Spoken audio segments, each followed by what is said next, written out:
Hi there.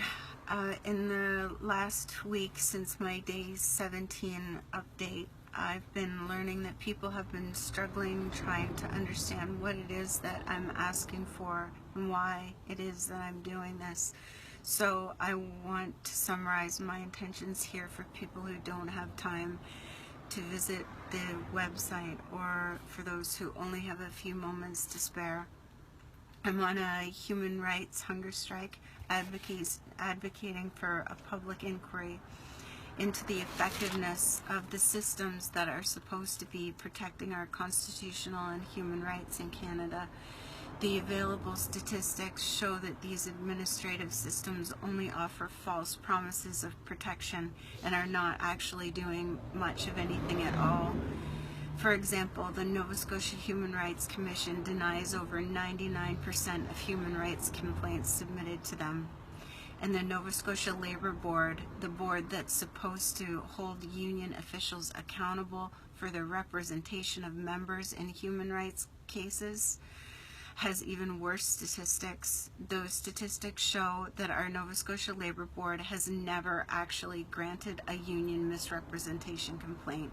None of the 232 complaints submitted to this board since its inception in 2007 have ever been granted. In my case, I spent over 8 years pursuing these avenues, not knowing that at each stage there was a less than 1% chance that my workplace human rights concerns would be heard. I'm asking the Right Honorable Governor General Julie Payette to approve a policy review public inquiry, either provincial, federal, or joint, to assess the efficacy of these systems, because clearly, according to the statistics and the personal stories I've heard, they're not. If you'd like to help get a public inquiry approved that would help improve the human rights legislation in Canada, please send an email to Governor General Payette.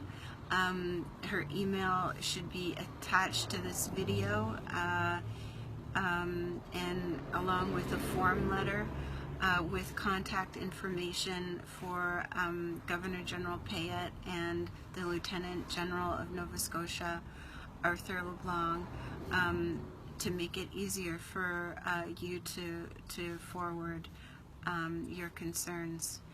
Thanks so much, and have a good night.